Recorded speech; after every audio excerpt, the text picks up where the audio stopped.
very much. All right. You put your right hand in, you put your right hand out, you put your right hand in, and you shake it all about. You do the hokey pokey and you turn yourself around. That's what it's all about. Well, when I was about 6 years old, I was really afraid that is what it's all about. And so I went on a search, like all of us do, to find out what it's all about, and I looked toward achievement. When I was a young girl, I earned every single Girl Scout badge you could possibly earn. I had to wear 2 sashes to contain all of my badges, and of course I was a patrol leader, and I had the pins for the most cookies sold. I looked like the General Patton version of Barbie. It certainly didn't make my parents love me more. It certainly didn't have them notice me more, which is what I was trying to get done. And so it didn't fulfill that need. As I grew a little older, I looked toward education. I spent 11 years trying to get a doctorate, finally did. And I watched my sons go to school. And in the 2nd grade, my son, Sean, came home with a paper with a red mark on it. And he kind of had the achievement issue like I did and thought, I did something wrong. There's something wrong on this page. And I said, well, let me take a look, honey. And he goes, we read this story called The Singing Raccoons. And the singing raccoons were a family of raccoons that would go into the woods and sing songs. And the last question said, do raccoons really sing? And Sean said, yes. And he looked at me and he said, Mom, just because we don't know their language doesn't mean they're not singing. So I grabbed him by the hand. We went back down to school. I'm every teacher's nightmare. And we spoke to the teacher, and I'm thinking, wait till I get to the punchline, and she'll go, oh, he's so smart. So I say, and he said, just because we don't know doesn't mean they aren't singing. And she said to me, the key says that they don't sing. So note to self, that is not going to keep you alive inside education. And I knew I had to do it for them and in spite of the education they were getting. So I couldn't find out what it's all about through education. The third thing that they will tell you over and over and over again, and you already know is true, is money isn't what it's all about. Literature is filled with the unhappiness of people with a lot of money. Now, David Lee Roth from Van Halen said, money can't buy you happiness, but it can buy you a yacht to pull up really close to it. And that may be true, but really close isn't good enough. Really close to it isn't what we want. And then one day I was homesick, and I don't ever get sick, and then I found out what life was all about. I was watching a show called The Maury Povich Show, which is this really horrible, sorry Maury, show that kind of feasts on the unhappiness and degradation of the human spirit. And I'm homesick, and I thought, well, why not watch it? I never watch this kind of stuff. And it was called Freaks and Geeks of High School. And the first person on was a woman who grew a beard every day at high school, a woman. And she would shave every night, and it would just grow back during the day. And I was a little ashamed of myself for keeping it on this channel. I was like, turn the channel. And then the reason I was homesick was the next guest was a boy named Michael. And Michael was so deformed in his face and body that it hurt to look at him. And I was ashamed of myself for all the times that I've been so small about how I look or whether my hair's okay. And well, let's face it, it never is. So he came on, and Maury asked him, I see that you're, a football manager. What does that involve? And Michael said, well, I get to get water and towels for the guys. Do you like that job? Oh, I love it. I love my team. And this boy was so well-spoken. He was like 15 years old on national television. And Maury asked him if he would like to date. And Mike says, yeah, but it's not going to happen at my school. And Maury goes, well, thanks for coming, Mike. And he starts to walk past him. And Michael stops him. Maury, wait. And Maury's like, what? He goes, I have something for you. I brought something for you. And he pulled out a geode from his backpack. And Maury goes, what is this? And Michael said, well, you think it's just a gray, ugly rock. You think it's nothing. And you pass it by.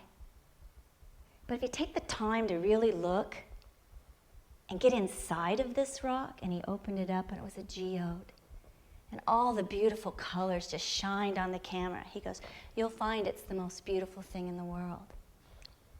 I'm crying in my bed, and I'm getting the tissues, and that moment, Michael taught me a new definition of beauty. I also learned what it's all about from a little boy not too long ago in an elevator in San Francisco. And you know what adults do in elevators? It's really embarrassing. We stand, and if somebody asks you the floor that you want and they're nice enough to push it for you, you just go like this, 5. And we just keep staring. We don't want to talk to anybody. We're in this little closed cubicle, trapped with other human beings. And a mother and her son gets on the elevator, and the son is holding on to his mother's leg, and he goes, oh, Mommy, you smell like a rainbow. I couldn't help myself. I turned over and went, oh, that's a keeper. And I don't think she would have even noticed had I not said something. And then everyone in the whole elevator, you could see their shoulders drop and their smile begin to erupt. And they recognized a childlike spirit. The third way that I learned what it's all about is from my mother when she was dying of cancer. And I would go sit by her bed. My mother and I had a fraught and difficult relationship at best. And what I wanted to do was be able to leave her bedside and be proud of myself as a daughter. It was a very, very hard time. And we were sitting together one day, and my mother said, have I ever told you my favorite joke in the world? I said, no, tell me. I could use a laugh. She said, there was a magician, and he worked and worked and worked on this one trick to make him really famous. And he was going to perform it, and he came on stage, and he was ready with this one trick, and he asked somebody in the audience to please come up and hit him in the head with a sledgehammer. And everybody's like, whoa! And of course, somebody said, sure, I'll do it. And so this guy comes up, and the magician's standing there, the guy's got the sledgehammer, and he's like, whack, on the top of the guy's head. 6 months later, after being in a coma the whole time, he woke up, and his wife was by his bedside, and he turned to his wife and went, ta-da! That's my mom's favorite joke.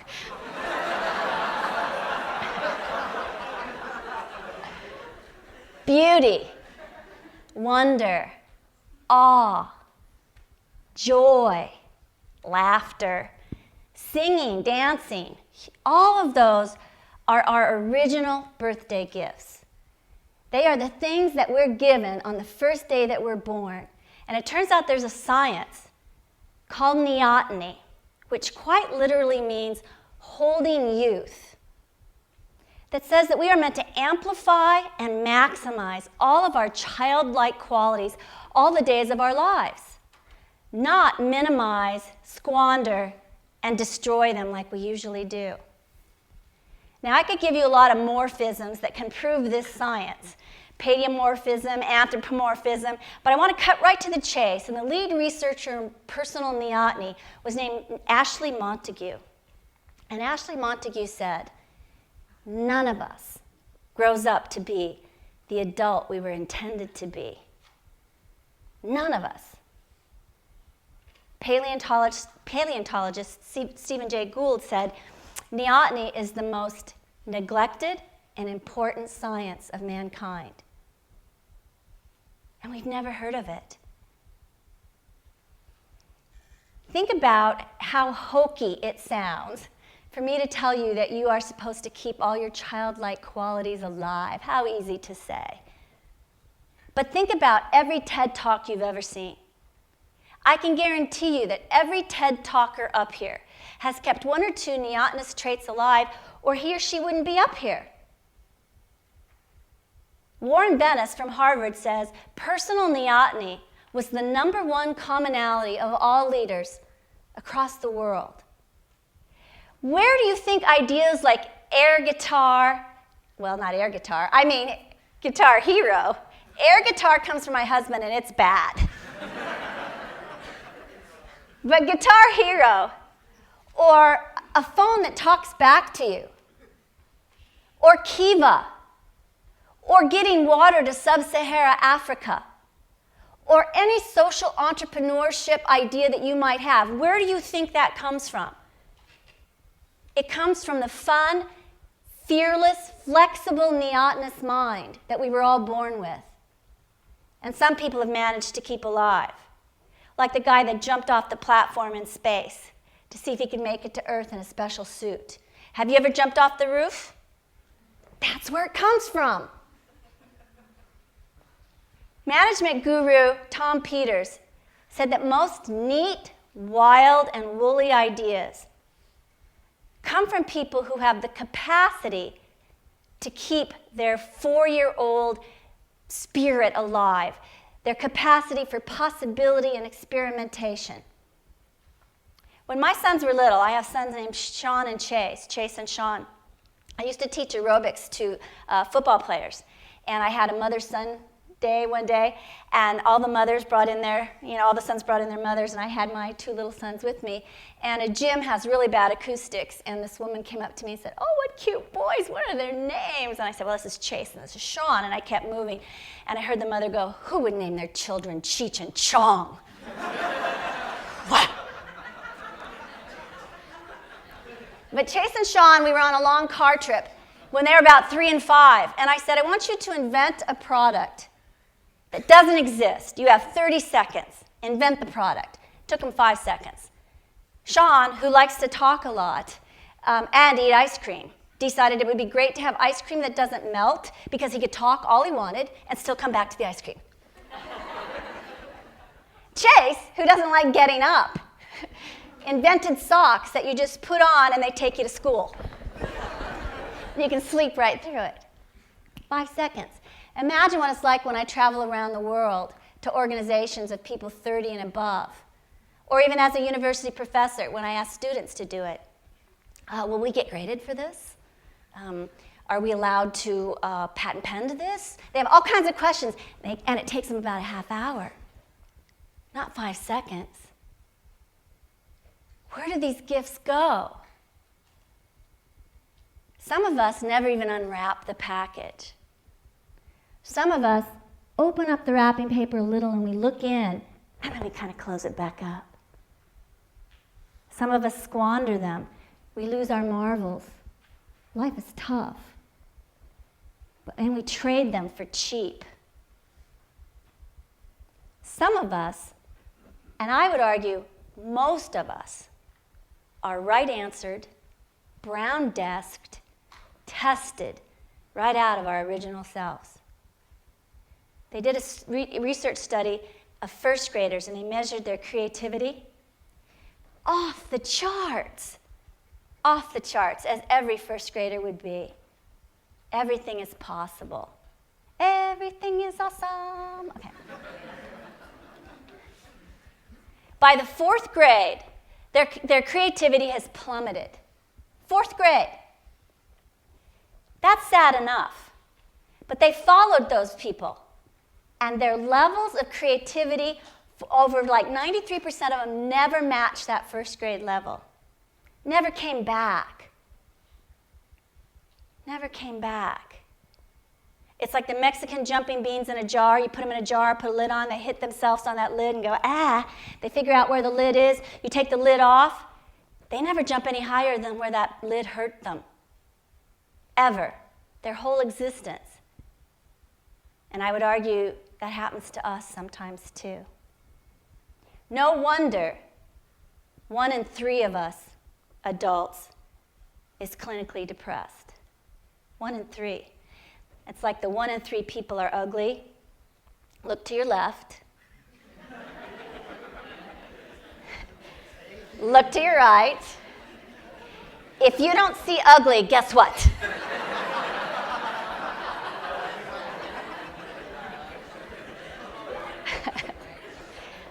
Most of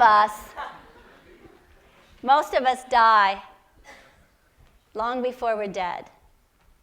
And what kills us is the burden of carrying around the weight of all of our unused life. John Cougar Mellencamp, kind of nailed it with that song, Jack and Diane, where he said, oh yeah, life goes on long after the thrill of living is gone. Oh yeah. Oh, sorry. And then there's another line, hold on to 16 as long as you can. Changes come around too fast, make us women and men. Pablo Picasso says it takes a long time to grow young. So where do we start? Well, today I'd like to offer you some points of departure for you to rekindle and begin to live a neotenous life. The number one thing you can do is begin to carry around a picture of yourself when you were young. Yep! I was very patriotic, evidently. The red, white, and blue. I carry that picture in my wallet. If I could show you my wallet, I would. But I carry this picture in my wallet so when I have to pay for something or I have to get my license out because I've been pulled over for neotenously speeding or whatever it might be. Or sometimes I just have a bad day. I look at that picture and I go, oh, there you are. There you are. That's you. And it really helps. So I would recommend you start doing that now. The second thing to consider doing is carrying with you at all times a crayon and smelling it.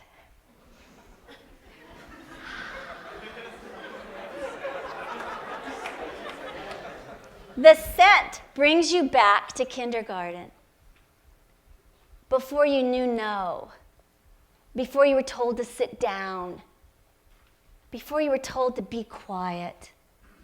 It just takes you back to possibility and color. And I hope you colored outside the lines. I really hope you did. And if you didn't, start now. But just that smell before I go in and give a speech back there, I was...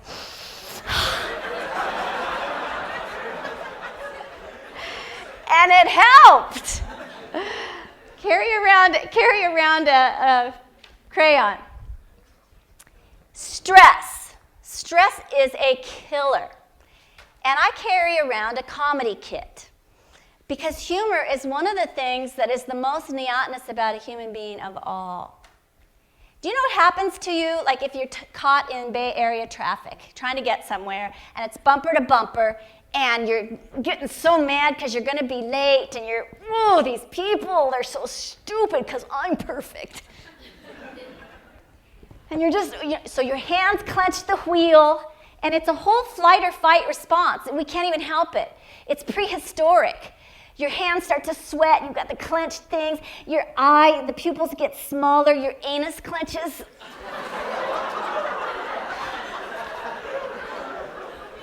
It's true, I'm just reporting the facts. This is what happens to you, and you're putting yourself through that. You're ready to throw a spear at somebody. But what you do instead is, if you would please, you put on a little clown nose as you're driving on the freeway. And you slowly turn to the car next to you.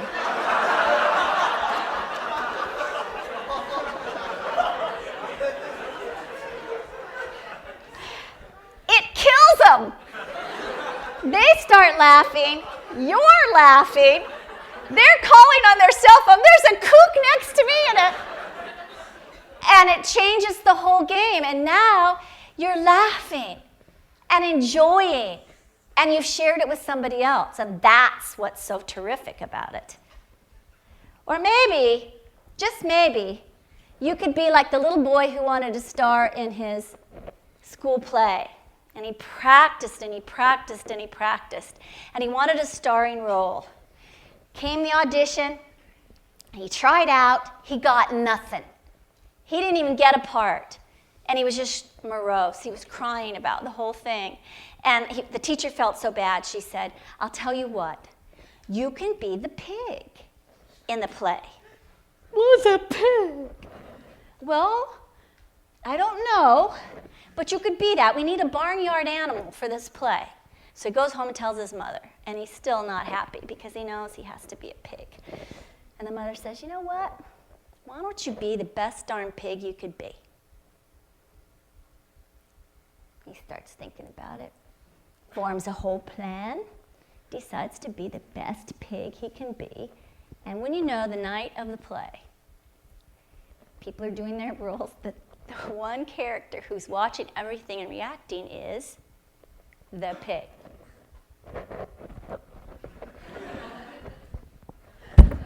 He is hamming it up. Sorry. And he is selling this pig part. By the end, he has stolen the whole show. Everybody else comes out and takes their bows and does their thing, you know. It's not till the little pig comes out and goes, oink! The place erupts into a standing ovation for the pig, for the part that wasn't even supposed to be. Why? Because he put his whole self in. He used every gift, every trick, every enthusiasm, every capacity that he had. Have you ever noticed the flame on a birthday candle? The flame at the very beginning when everybody's singing happy birthday to you, and it burns, it never diminishes. It stays as bright and flaming and beautiful as when it started. And that's how we're supposed to be. So that when it comes time, you take your whole self out. Not part of a self, not a half-lived self, but a flaming, bright, incandescent self with all the capacities and gifts you were given on your first birthday. You quite literally die young as late as possible. And that's what it's all about. Thank you.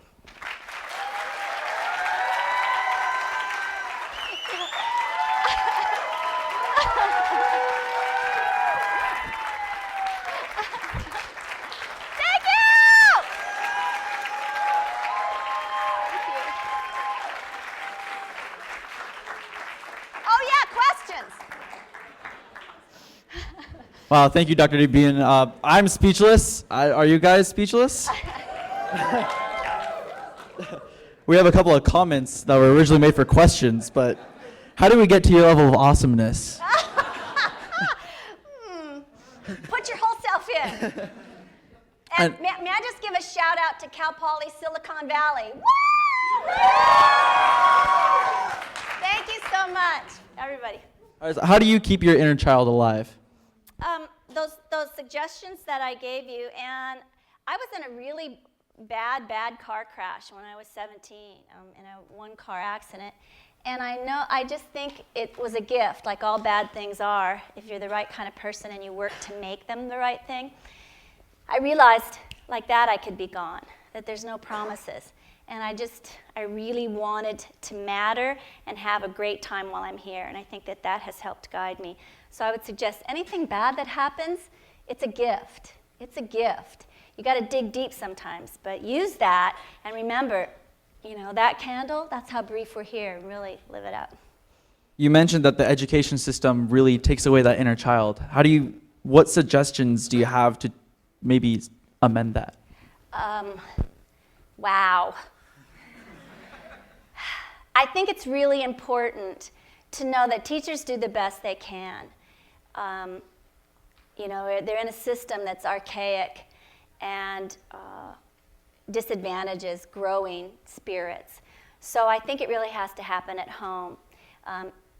The power of one. I want everybody to remember, you don't need great parents. You don't need to have a bunch of great teachers, just one role model. Find that role model, one coach, one person that you look up to, one person that, like Tuesdays with Maury said, sees the jewel in you. To have somebody really see you and celebrate that, that'll change your life, and you just need one. I'm going to open it up to you guys. Do you guys have any questions for Dr. Beaman? Please ask away. Don't make me stand up here alone with nothing to do. I'll dance. Could you answer this while dancing? Pardon me? Could you answer this while dancing? Sure. Woo! Okay.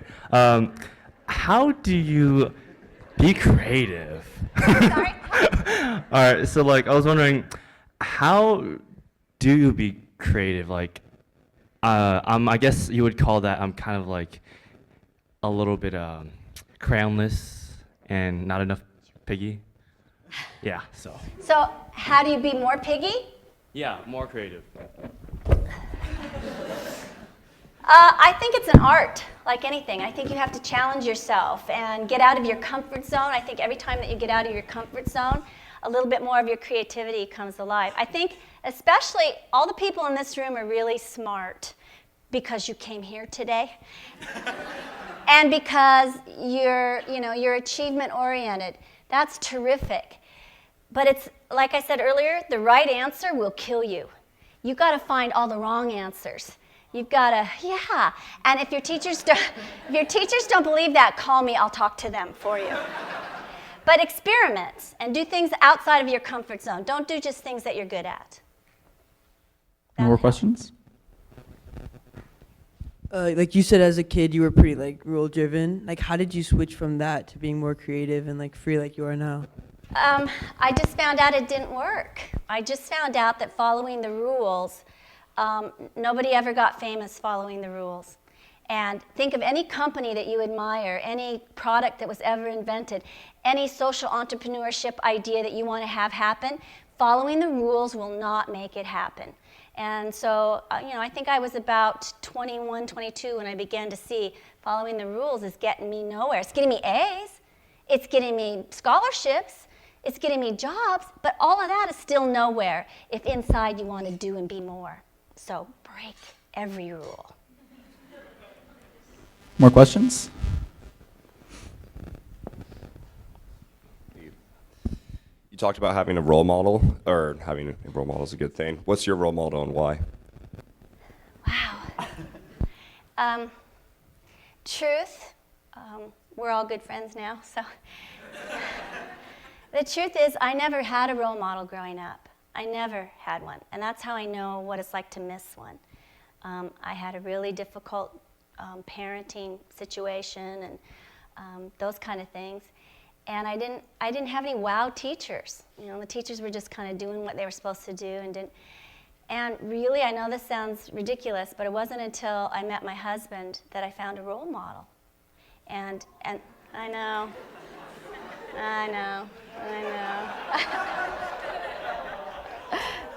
But that's if you're lucky enough, it's going to be your significant other who sees, something even greater in you than you could see. So they're out there, but that would be mine as my partner.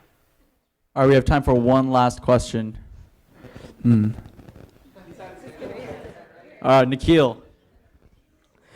You talked about coloring outside the lines. Yeah. Well, how do you reconcile that kind of with the ideas of society that you have to color inside the lines? Because I'm sure that none of us here want to see societal embarrassment in their future, but we all want to. But we all want to follow your advice. So how would you reconcile the two? That is a great question, and I manifest societal embarrassment. It's just sort of my middle name at this point, but. It's such a good question, and it is a balance. And I think it was like I was saying to this young man, yeah, you got to play the game, and you all have gotten really good at the game. So you know how to play that game. In your free time, when people aren't watching, outside the lines, baby. Because do you play piano or any instrument? Does anybody here play piano or an instrument? You have to learn the basics, right, before you can riff. You have to know the basics before you can change the game. You can only change the game when you know the rules. So you're learning the rules so that you can leave them behind when it's time, right? So no, please, no societal embarrassment on my account. Okay, you guys have been great. Thank you so much. Thank you. Thanks for coming.